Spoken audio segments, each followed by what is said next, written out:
This weekend, Kenny, Drew Brees in the first-place Saints taking on Kirk Cousins in the first-place Vikings. A rematch of last season's NFC divisional round matchup, and in new teams, you know, even though there's a lot of similar personnel, it's a new season, it's a new team, it's a new mindset, you know. So, listen, it's a very good opponent that we're playing on Sunday Night Football at their place.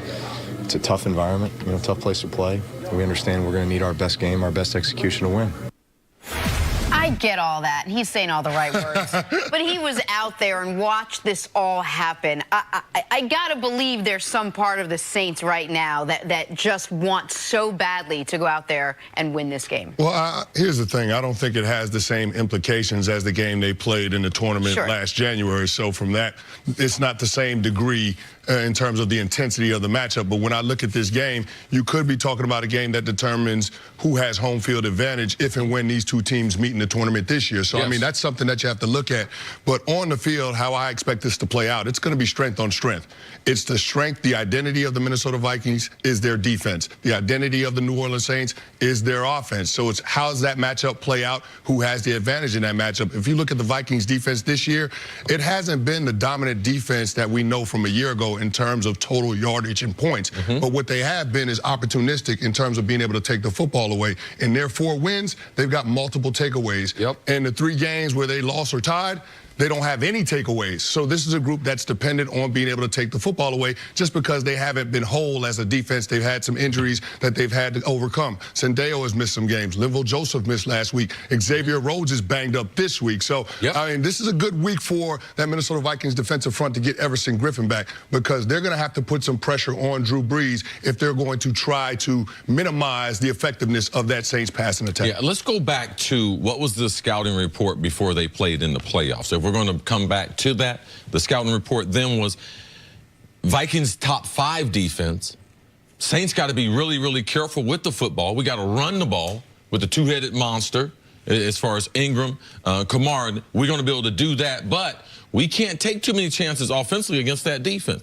Now they're playing this year. It's totally different. Defense has shown some leaks. They haven't been consistent pass rushing. Their defensive secondary. So I just believe Sean Payton. Now Drew Brees, he's moved on. But Sean Payton is a guy to keep a grudge. He won't forget. A memory like an elephant. Sean Payton remembers what happened. And he's that kind of guy with that type of personality, that edginess that he takes the field trying to get some of that revenge, realizing this game is really important as far as the Saints' future. The momentum they created, they don't want to be able to lose that in Minneapolis. So the Saints feel like they match up better, and this could be more of a shootout compared to a defensive struggle, which it was in the playoff game. Last year's playoff game, it wasn't just a wild final play. There were 4 lead changes in the final 4 minutes of that football game. It was one of the wildest sequences back and forth in the end of the 4th quarter of any playoff game I can remember.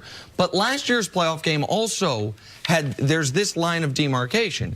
This Vikings defense was different the whole season up until the first half of that playoff game and what it's been since then. The second half of the playoff game against the Saints, you started leaking. The next game they played, they got shredded by Nick Foles. And this year, they have not yet fully found their footing. The reason they can be 4-2-1 without the dominant defense they had last year, even if they still have the same personnel, is because their passing attack has been excellent. And that's where I think the Vikings have a decided edge this weekend, is it's their strength on the Saints' weakness when it comes to the Vikings passing game against the Saints' pass defense. Saints, I believe, have the 30th ranked pass defense right now, which is surprising because last year with the 2 rookies, the rookie safety who made the bad play, Marcus Williams, and then we know the rookie, defensive rookie of the year, whose name I'm forgetting, Marshawn Lattimore.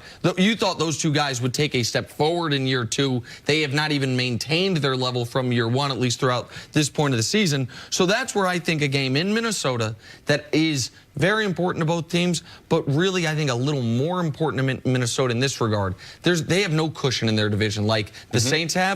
I think if Kirk Cousins can play the way he's played the last few weeks, if Adam Thielen can continue on this unreal pace, to me that tips the scales in the Vikings' favor. So let me get this right. You think it's a good idea for the Vikings to get in the shootout with Drew Brees and the Saints? I think it's the only way they can win. Styles make fights. Styles make fights. Here's the one thing I will say. Mike Zimmer called this Saints offense indiscriminate, meaning that they will go after anybody using any of their skill position players at any single time. So I have a hard time believing that this Vikings defense is going to hold Drew Brees in check. This is a different animal than they've gone against the last couple of weeks, going against Josh Rosen in the Arizona Cardinals and Sam Darnold in the New York Jets. This is a completely different offense, and I don't know that these guys are going to be up for that task, particularly with the injuries on the back end. You got to know that Drew Brees is going to go after Xavier Rhodes, and if he doesn't play, he's going to go after his backup. We'll see how they hold up in coverage on the back end. But let's not discount this New Orleans Saints running game, because they can run the football as well. And if they're able to have that kind of balance, it's going to be tough to slow down this offense to keep them from scoring points. And as much as I like Kirk Cousins, I don't trust him to be able to match points with Drew Brees in that Saints offense. Well, the one consistent offensive weapon the Vikings have had has been Adam Thielen. How do you approach this game? How do you stop a guy like Adam Thielen? Well, when the guy's in a zone like he's in, 7 straight 100-yard games, when you design the game plan, there's a certain quadrant in that game plan designed on getting him in matchups against this secondary. I don't believe they can cover him. If the Saints play as much man-to-man as they did on Thielen, you can expect him to get another 100-yard game. But I just believe also with the lack of coverage people at their linebacker, watch Cal Rudolph, the tight end. And as soon as you start concentrating too much on them, then you have Stephon Diggs. He ends up having a big game. So their passing game has what has led the Vikings this season. The Vikings, since the Purple People Eaters, since then when they were a good team, they were an offensive team, a passing team. And that's what this year's 2018 version is. Regardless of what people want to think, regardless of where else the roster, they are a passing football team, and Adam Thielen is one of the best in the business. I understand Dalvin Cook's been dinged up and he hasn't looked like what he looked like in his brief stint last year before he hurt his knee.